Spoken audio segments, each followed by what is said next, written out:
to Lagoon Radio. Beautiful afternoon to you once again. We are 21 minutes gone past 3 p.m. West African time, and you're still listening to Lagoon Radio, your number one online radio station in Nigeria. So to be a part of the show, don't forget to always follow us on all our social media platforms, on Facebook at Lagoon Radio Nigeria, on Twitter and on Instagram at Lagoonradio.Ng.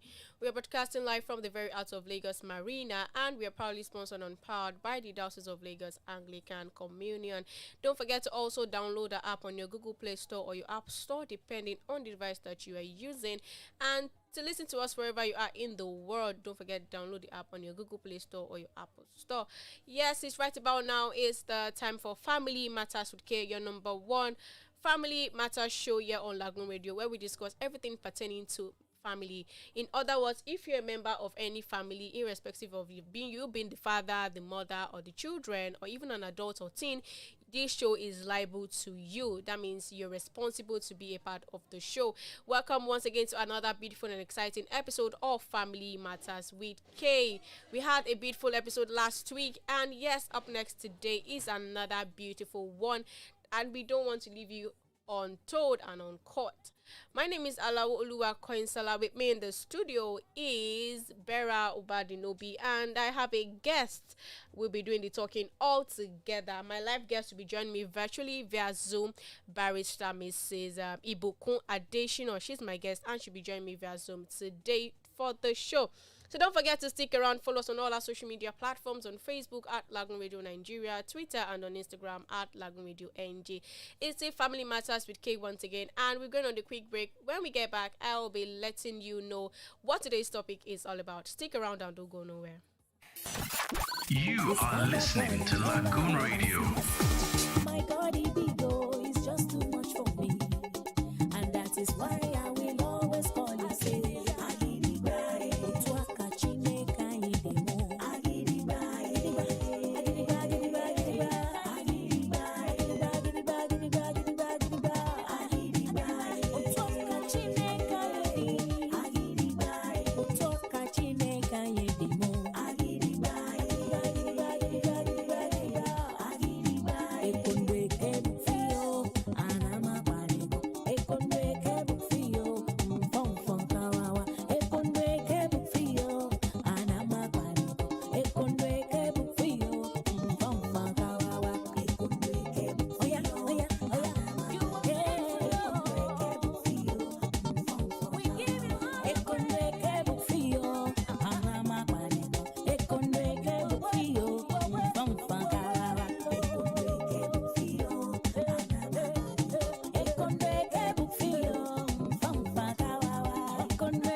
Listening to Lagoon Radio.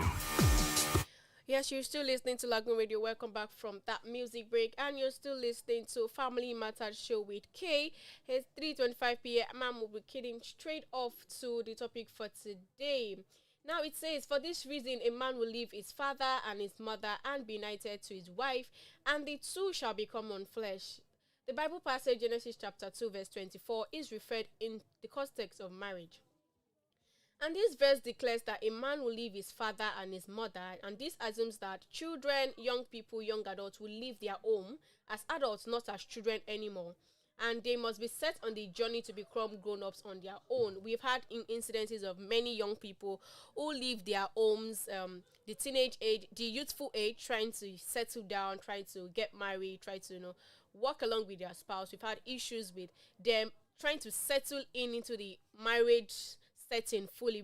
We find especially ladies, they find it difficult to adjust to you living under your parents' roof and living under a man's roof. There are certain things that will seem very difficult for you to adjust into, and our guest this afternoon is barrister Mrs. Ibukun Adeshino. She's a year. Our marriage is a year that is celebrated our 1 year anniversary. So we're looking at our experience on the marriage. A year after and months into the marriage, she'll be sharing her practical experience with us and how it has been important for her, how she has been coping and how she intends to. She'll be sharing her experience, her difficulties down the line, things that wasn't easy for her to adopt to, the differences, the changes.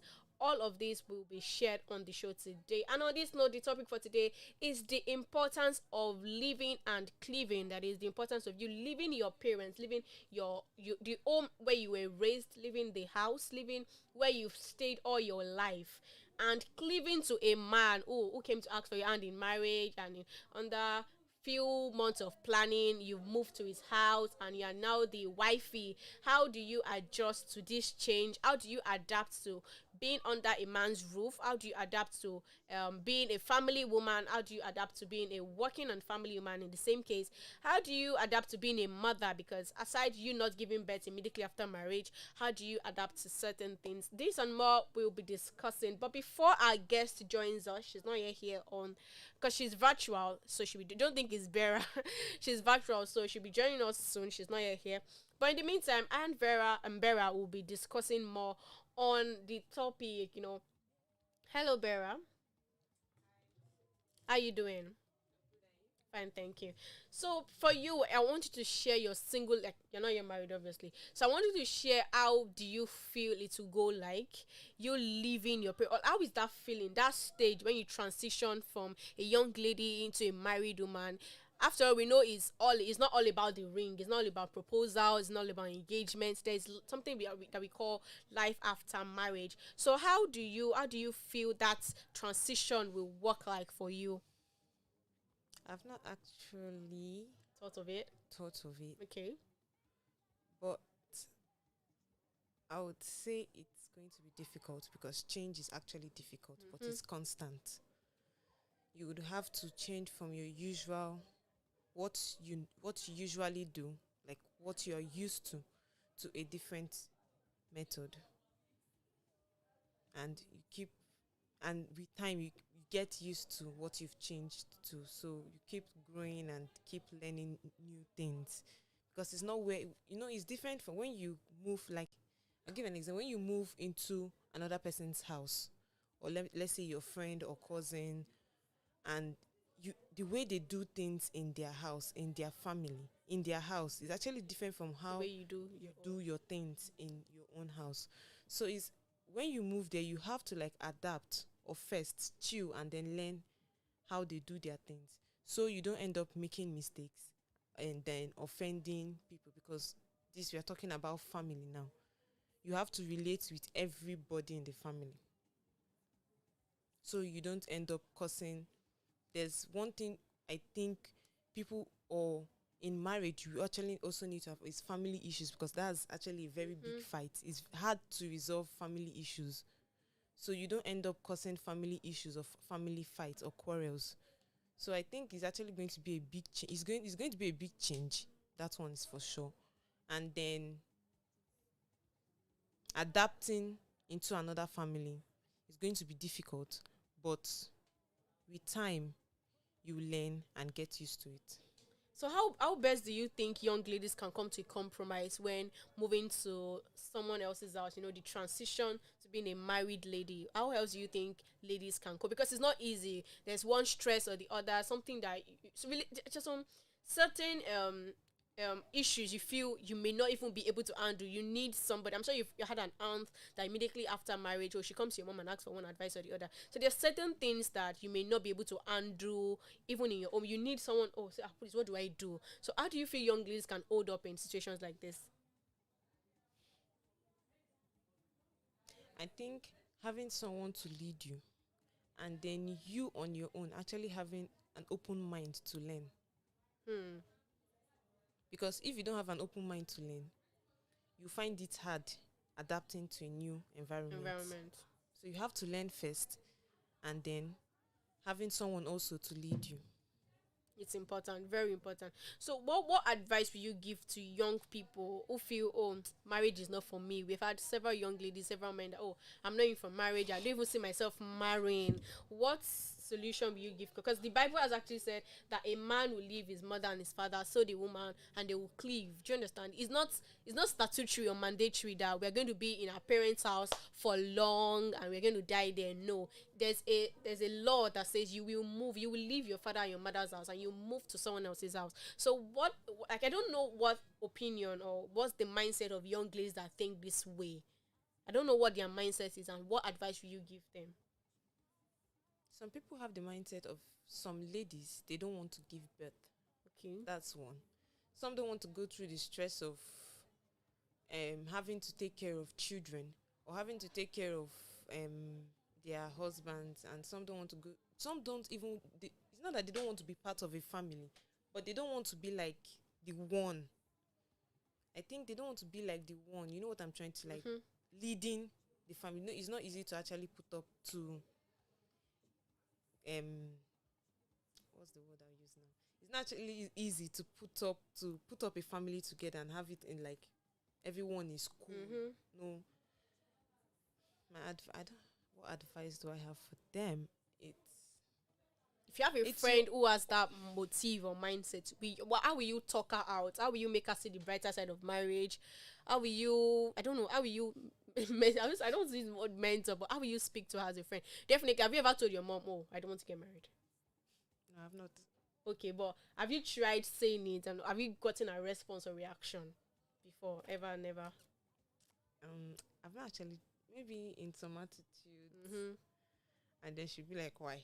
Why don't you want to get married? And I'll be like, I don't even know. Circumstances, situation, it's not pleasing. But then I just feel like these young people, there are certain things they would have seen from environment, yes, with from certain their marriages. family. For instance, while growing up, when they told me a story of my aunt, and they were asking her, oh, is this person you want to marry? And she said, yes, I like him, I love him, blah, blah, this person I want to settle for. And at the end, they told her against this person. But at the end, things were not so rosy. Things was not so friendly. And definitely, I know most people or most young ladies feel, oh, marriage is a bed of roses. Every day should be a fairy tale. Definitely, there'll be ups and downs. There'll be downtime. There'll be bad times. There'll be happy times. There'll be rosy times.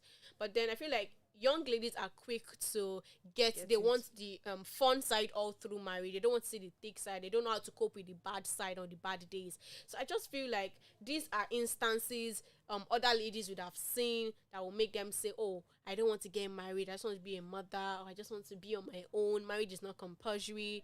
So I feel like their mindset has to change. I don't know who would talk to them, but then I just feel their mindset has to change. The way their level of thought, as they have to see the brighter and the good side of marriage. Because some people, it might be from past worst experiences that, oh, one family member, their husband, they're always fighting, conflict here and there. So that kind of thing may not even jeer someone to say, oh, I want to get married. And the fear of not meeting the right person, that is another issue. Well, most people, most young ladies, or even individuals may not want to get married because they say marriage is a blind market. So there's this fear that, oh, when you're not meeting the right person, or I feel like I've made a mistake. And marriage is not something that you can go in and go out. It's either you are in for good and that's it.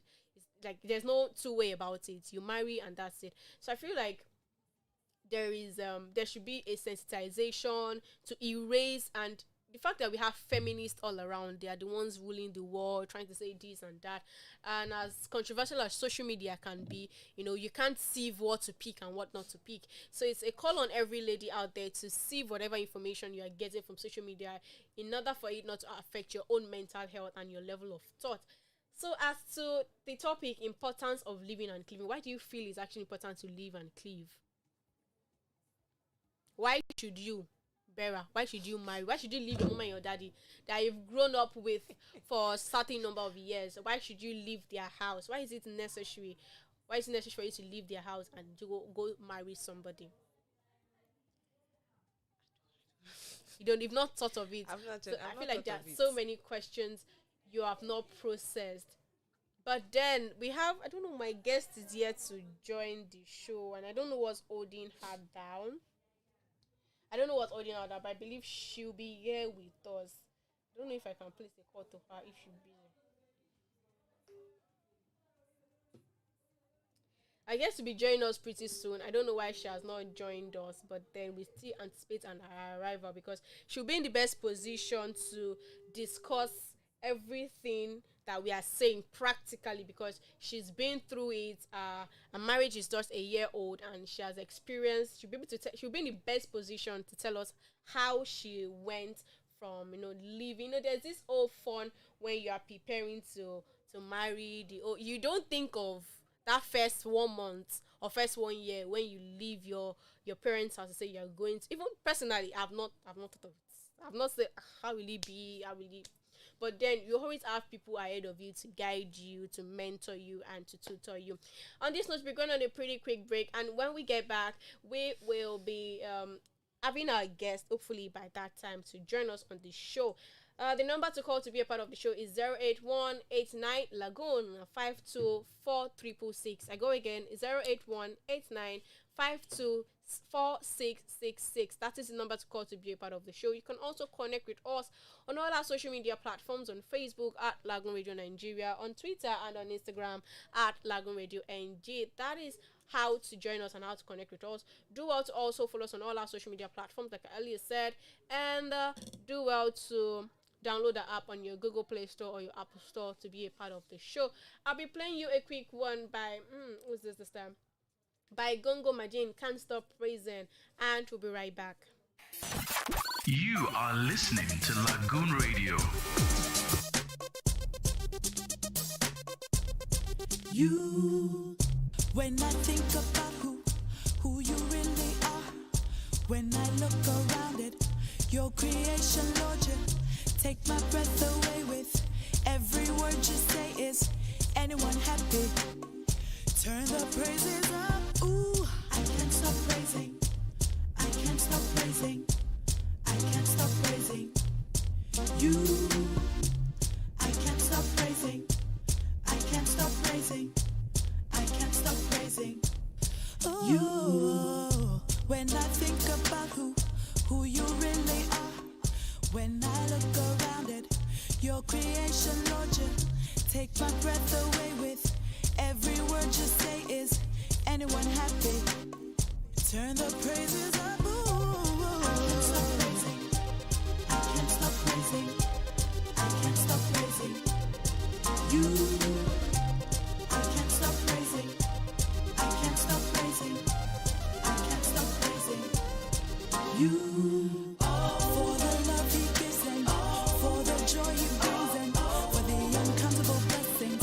I'll just name a few: provision, protection, my family, my job. Ooh, and I can't forget, Lord, that you died in my place. I can't stop praising you. I can't stop praising you. I can't stop praising you. You. I can't stop praising you. I can't stop praising you. I can't stop praising you. For your goodness, I can't stop praising your mercy. I can't stop praising by me. I can't stop praising around me. Must have been you, my lawyer. I can't stop praising protector. I can't stop praising provider. I can't stop praising a way through it all. You. Ooh, I can't stop praising.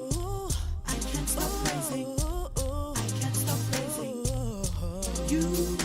Ooh, I can't stop praising. I can't stop praising.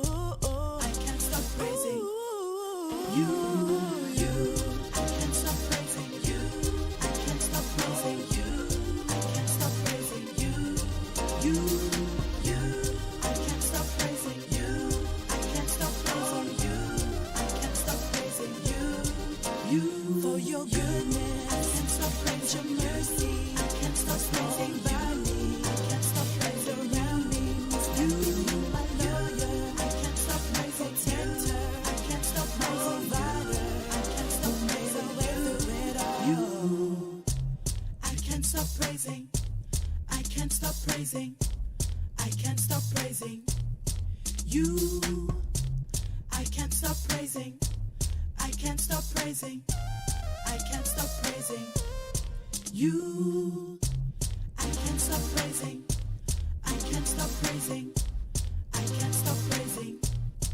You, I can't stop praising. I can't stop praising. I can't stop praising. You, I can't stop praising. You, I can't stop praising. You, I can't stop praising. You, I can't stop praising. You, I can't stop praising. You, I can't stop praising. You, I can't stop praising.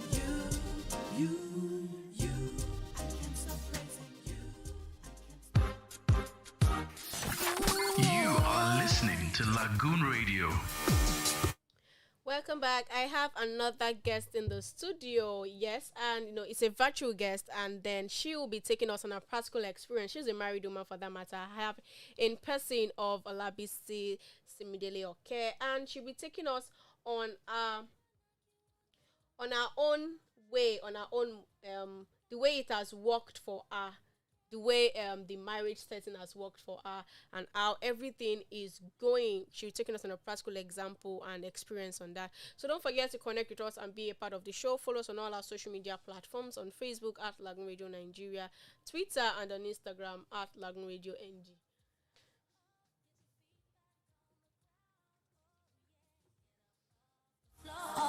Get your feet back on the ground. Ooh, oh. Get up, get up. Feet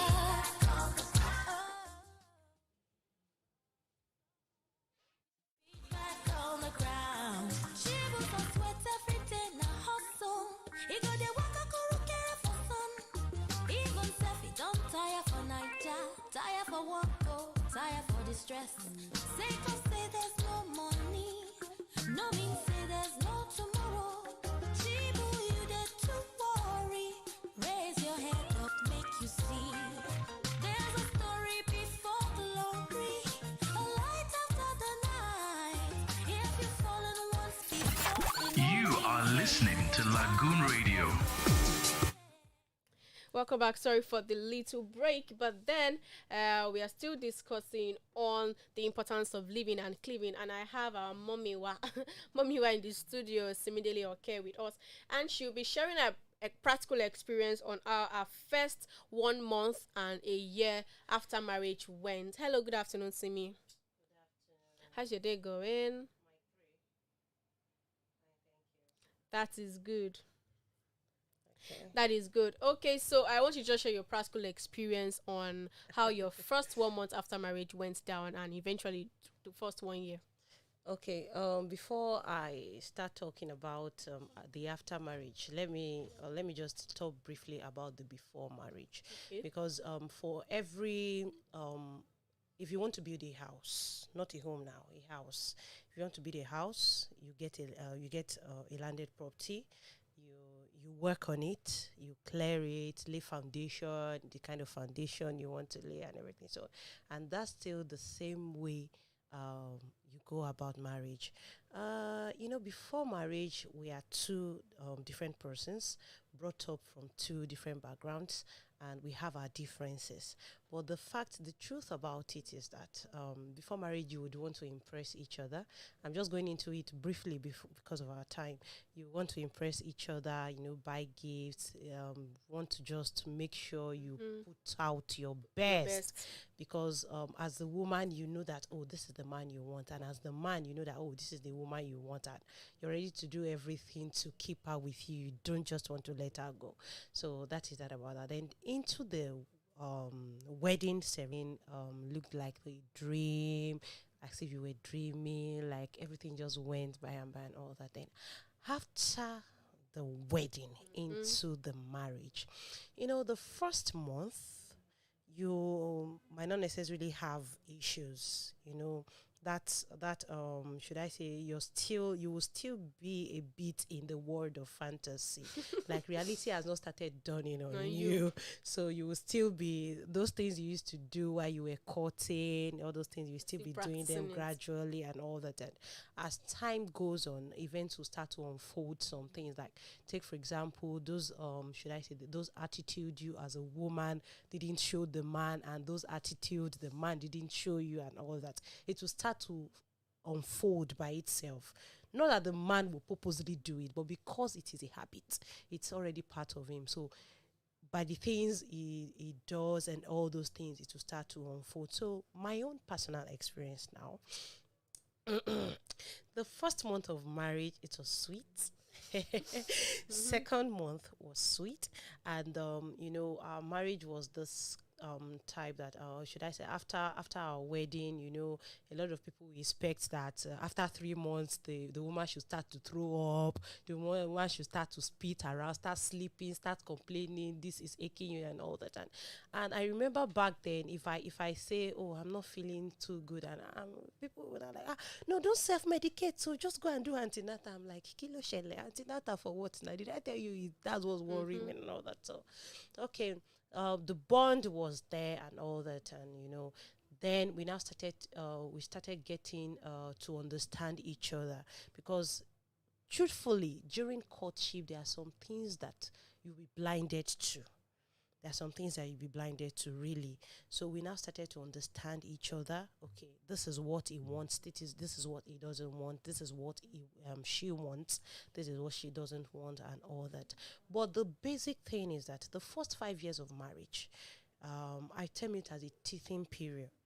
When you give birth to a child, a baby, you feed the child, you breastfeed the child, let's maybe exclusive, or you want to give child water, or whichever form of breastfeeding you want to do for the first 6 months. Now, then after the child clocks 6 months, you start to introduce water, maybe pap, and all those things like that. Then by the time the child clocks a year, you start introducing semi-solids and all that, maybe amalatofele, and also that's, then before you know it, even before the child clocks a year, the child would start bringing up teething issues, run temperature today, tomorrow start to cough, next tomorrow start to purge and all that. So that's exactly the way I term marriage to be. Marriage has its teething period, and the first 5 years of my marriage was the teething period, because during those times, in fact, there was even a day I was like, should I just go back to my parents' house? And there was a day I basically called my husband. I said, please, we need to learn a lot of things. Go to your parents' house. Let me go to my parents' house. Let's go and learn some things from them. Let's highlight what we need to learn. Let's just go back as if it were possible. You understand? But as time went on, I discovered that this thing is even self-learning. You need to learn these things yourself. You need to, because back then there were some things he would do, and I was like, oh my God, why would you do this? And there are some things I would do, and it would be like, are you for real? So that's the way it actually has been. But after that 5 years, we now started. I remembered when we celebrated our fifth wedding anniversary. After that, we just realized we started to get to understand each other better. The things I would do and he would flare up.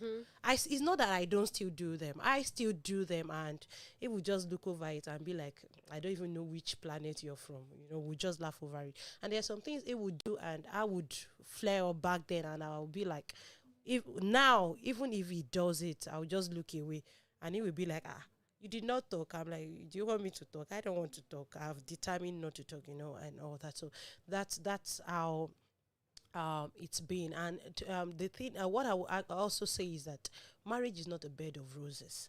And to the singles out there, what you experience during courtship, I won't say you shouldn't expect it. I won't say you shouldn't expect it in marriage, but don't be disappointed if you do not see it in marriage. It doesn't mean the man is not your husband. It doesn't, because there are some things, there are some characters that could even be questionable. There are some things he would do that will be questionable, and you will even question yourself and be like, how did I fall in love? Did I really marry? Did I really marry this person? And there are some things he would also do. There are some things you would also do, and he will be like, did I really marry her? What was I looking at? And as time goes on, you get to blend up, and you discover that even when either of you is not around, maybe I traveled or he traveled, you find yourself missing each other. There was even a particular day I was asking my husband, I was like, babe, it's been long we fought. Are we not going to fight? that kind of thing. It actually, to me, it actually makes marriage more interesting if you are matured about it. And marriage is not something you rush into. Marriage is not something you rush into. You pray about it. You pray, you work it. If it's not working, you don't need to force it. That is something. If it's not working, you don't need to force it. And the bottom line is that make sure you marry your friend. Make sure you marry your friend. I remembered when during the first year there were a lot of things that happened. Like, I'm this kind of person. I'm not really a formal person. Like, I don't believe marriage should be about formality. Maybe you want to address your husband and you'll be saying, Daddy Lagbaja. Man, I knew you before you gave birth to Lagbaja. So I can't be calling you Daddy. You understand? And I'm this kind of person that I'm not used to. Maybe I want to give you food as my husband. I will kneel down my two knees, carry the food. I will still be there till you collect the food and all that. What works for When was the last time you knelt down? I don't kneel down for my husband. Like the last time. I knelt down for my husband or for someone. For your husband. No, I don't kneel down for my husband. My husband is my friend. We have our No, way like of the last time communicating. you last knelt down for him. Maybe when they said I should kneel down during our engagement. Yeah, because the way our relationship was, we were friends, as in we've been friends from the beginning. So we related as friends. The thing is, the only thing that makes me made me knelt down during marriage was, I think I did something and it was so pissed that I just knelt down. Please now, that kind of thing. And it wasn't something I wasn't really serious about it. Like, so that doesn't I'm not saying if your husband now, let me say if your husband wants it, I'm not saying you shouldn't give him. What works for me might not work for you. The relationship I share with my husband is based on friendship, as in we are friends. We are friends. There was a day he even looked at me and I was like, sister me, there's this way we relate. And I've heard a lot of people say we relate like boyfriend and girlfriend and all that. And they're like, oh, I wish my marriage was like your own. I'm like, really? Your marriage like my own? Okay, come and learn, because there's a lot that we actually went through before we could actually relate the way we were relating. So that's actually the way we do that. If maybe if I did something to offend him and I want to beg, I want to apologize, I have my own special way of apologizing, because I believe kneeling is too formal. For me, it's too formal. Like, I should kneel. Okay. It's not that I can't. I'm like, no, I have other ways. I have his mumu button. So there are some men, kneeling is their mumu button. And there are some men, kneeling is not their mumu button. So you have to understand the kind of partner you have and just make do with it. Okay, that's a beautiful one. Well, I don't know, like from marriages that I've seen and heard of, immediately after marriage, people are coming to greet you, you're entertaining so many visitors. As a couple, are you meant to come to a compromise on the visitor to entertain and for how long? And how do you come to a compromise on that, be it family and friend? Yes, you should be able to agree. You should be able to come to a particular agreement on who and who you want to entertain and for how long. It should be a statutory thing. But the thing is just that, because of the kind of person we are, because of the ministry, there are people that will just come unannounced. We still have to welcome them.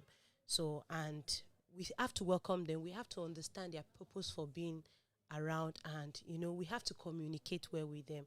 So myself and my husband, we have our own family meeting behind the doors. I'm okay, he's here to spend 3 days or she's here to spend 3 days. Okay, there's no problem. Okay, personally, I have people who live with us. We have people who live with us presently, and it was an agreement. It was an agreement. There was even a particular one. My husband was like, is she not going to go back to their house? Personally, I knew she wasn't going back. And I told him, I said, don't worry, she will still go back. Just hold on, and all that. And as time went on, by the time he started seeing the kind of person she is, studied her well, he welcomed her in good hands, and we were all living fine. So as couple, you need to communicate well with each other, come to a particular agreement of what it is you want for your home. It shouldn't be one-sided thing, you understand? So okay, finally, in the place of conflict, conflict is bound to happen, new marriage, whether Sure. 1 year after or 5 years Sure. after. So who will you involve in marriage? And definitely you need someone to talk to. Involved to the thing is, okay, my parents lived together for 40 years, and ever since they gave birth to me, I experienced their fight sides as well. It's not that maybe they were fighting in my presence, maybe if my dad did something, my mom would just come and say, hey, see your daddy now, he's doing this, and you will never hear from any other person. Once she says it to you, the available child around, once she says it to you, that's all. So to me, I don't believe as couple you should really involve someone into your marriage. Though it depends on the gravity.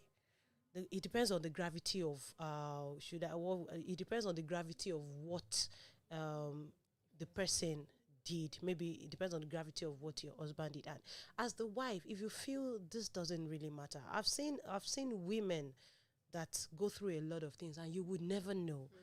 You would never know. So to me, I don't believe you should involve a third party into your home. I don't believe you should. You should be able to resolve it among yourselves, between yourselves. Sorry. Like personally, I wouldn't involve a third party. But if my husband has say, okay, third party, you come and here, and the third party comes to ask me, I will direct the third party back to him, because I'm not ready to see anything, you understand? So that is what it is. But for us in my home, myself and my husband, we don't involve a third party. We don't. And even if we will involve maybe our parents, it will be on our own agreement. Like, okay, let's discuss this with mommy. She has more experience. Let's talk it out with her. And that is it. Okay, what do you feel is the right age for both guys and ladies, for them to get married? 'Cause we hear guys say, oh, when I've achieved everything, when I'm 30 plus, and ladies want to make their money now. As a guy, if it's good for you to set a standard for yourself, but I won't advise you to wait till you achieve everything, because there are a lot of achievements. You won't have as much achievement as you should if you do it alone. If you marry right, your wife will help you to achieve a lot. If you marry right, that is number one thing. Then to me, basically, maybe because of our society, there's some people that marry, there's some ladies that marry at 22, men that marry at 27, there are even some ladies that marry at 25, men that marry at 30 and all that. But to me, maturity. Because marriage is not all about age. Are you matured enough to handle the situation? Are you tolerant enough? Because you need to be matured to handle a lot of things in marriage. You need to be wise, and not just your own wisdom of God. You need to. So to me, if you're a true child of God, and you have a personal relationship with God, God will give you a go ahead of when you ought to enter into marriage. Okay, to round everything up, what's your advice for young ladies and men that say, oh, I don't think I want to marry, I don't see myself marrying? To me, I believe before they could come to that conclusion, they would have gone through some things before going through that conclusion. So it's normal for them to conclude that way. So my advice for them is to rethink, is to unthink, think and rethink. Unthink that impression they already have, that thought they already have, that they are not going to marry, they are not going to settle down. I was once like that. There was a time I was even like, oh, I prefer to be a single mother. I don't just want to marry. I don't want a dick. I don't think I'm ready for this. It's always like that. Did that affect you in your marriage? No, it didn't. It didn't affect me in any way. It didn't. I'm flowing well. I'm flowing good. If you see myself and my husband, you won't know we have our differences at times. We have differences. We'll fight inside the house, come out and still smile. By the time we enter the house, you see me. At times you even see him, we will bone and all that. So, but my advice is that you unthink that thought that you don't want to marry. Unthink it. Then think that you want to settle down, and rethink again. That is my advice. That's just my advice in one word, because of our time. Okay, thank you so much for being a part of the show. Though it was an emergency contact, but then you came through and we still had a beautiful show at last. We are apparently running out of time and no, it's not even on our side. So do well to follow us on all our social media platforms on Facebook at Lagoon Radio Nigeria, Twitter and on Instagram at Lagoonradio.Ng. Because up next is news at 4. And we'll be calling it a wrap today on today's episode of Family Matters. Okay, join us same time next week Wednesday from the hours of 3:20 to 4 p.m. for another beautiful and exciting episode. Thank you, Bera, for being with me, and thank you to all my listeners. Thank you for staying around. I am Olumakaiye. Bye for now. You are listening to Lagoon Radio.